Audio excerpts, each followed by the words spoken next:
Hey team, Master Sheely here. Today I want to discuss, does an inactive black belt still deserve the rank of a black belt? With that, let's get started. So in this video, I want to change the format up just a little bit. What I want to do is I want to not give you my direct opinion on the subject, but what I want to do is I want to give you information. I want to give you things to look at, and I want to see what you have to say on the subject matter in the comments below.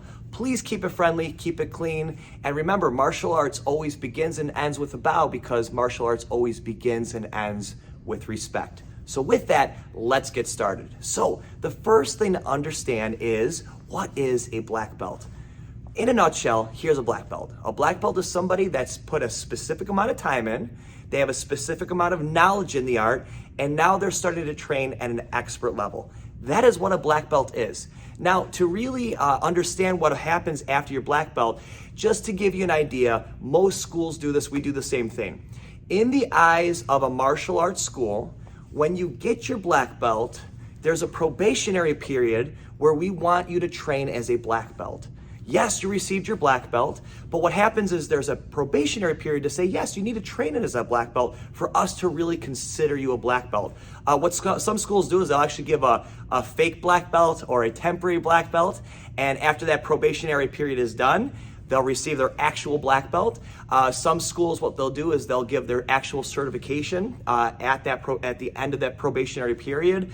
All schools do something different, but most schools do have a probationary period that happens directly after they get their black belt. So they don't just test one day and then say, goodbye, I'll see you later, and I'm a black belt. No, there's a period of time that most schools will look at that you're an active black belt training before you're considered an actual black belt. And I think that's just. I think that's very important to understand.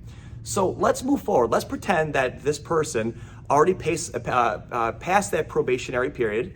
They're considered a black belt, and for whatever reason, they stopped training.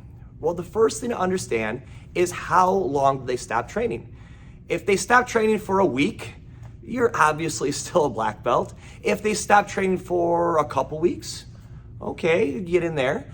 Stop training for a month, stop training for a couple months, stop training for a year, stop training for 5 years, stop training for 10 years. Do you see what's happening? The first thing to understand is there's a time. So what is that period of time? It's hard to really kind of map it out because everyone's different.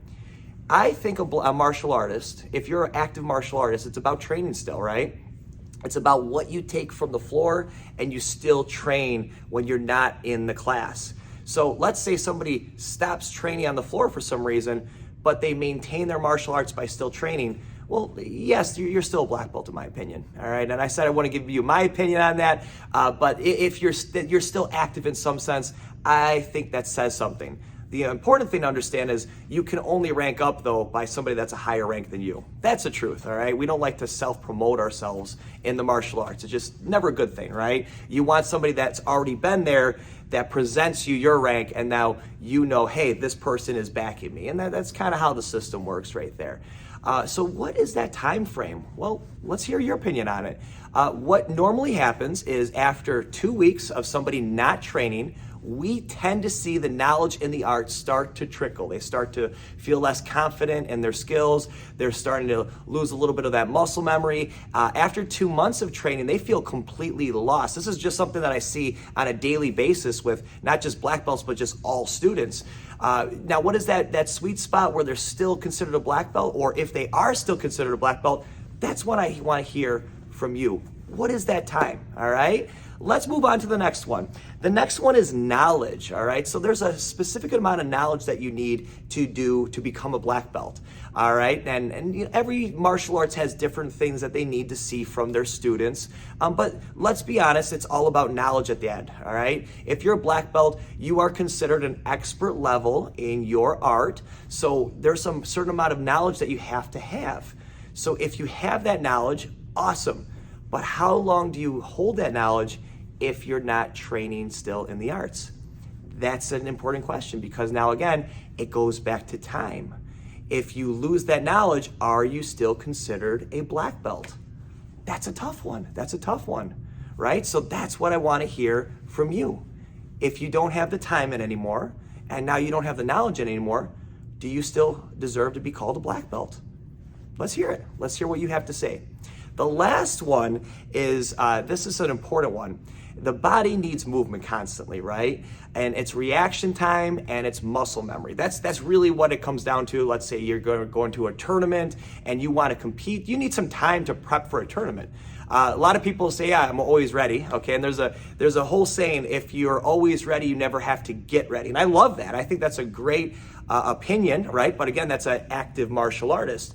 But let's say you're an inactive martial artist, you receive that black belt, and now you're starting to lose that muscle memory. You're starting to lose that reaction time. What now? Are you still considered a black belt? These are really, really tough things because I see this on a daily basis. I see it all the time. I see students that are color belts. I see high-ranking black belts. I see people from all different backgrounds. And the honest truth is, there's always a different situation for everyone. Here's my honest opinion though, okay, when it comes down to black belt. But again, I'm not giving you my direct opinion on if you deserve a black belt if you're not in it anymore. I think that there's things that make you a black belt, and it comes down to integrity. It comes down to what you feel inside. And that's what I have to say about that. I think it's got to be, everyone's on their own journey, right? It's not the journey of the person next to you. It's on the journey of you and what your journey is through the martial arts, what it's giving you, what you're giving back to it, and your whole experience in it. If you're an inactive black belt for any reason, I do always invite you to get back into your training because I think that training is so important. It does keep that momentum. I can't tell you how many times I've seen students come back after a long period of time, and they come back and they go, I just missed this so much. I missed the training. I missed the atmosphere. There's something very special about the martial art world. And if you're in it, you know what I'm talking about. If you're not in it, get in it. Trust me, you will never regret it. Listen, team, I hope this video was helpful. I hope you enjoyed it. Again, I think it breaks down to 3 different things, and let me hear your opinion on it. Time, knowledge, and reaction time and muscle memory. I think those are the 3 things that really together, you start to lose after a period of time, but are you still considered a black belt? Are you still considered a black belt if you're not training the art? Let's hear it in the comments below. With that, I'll see you in our next video. Take care.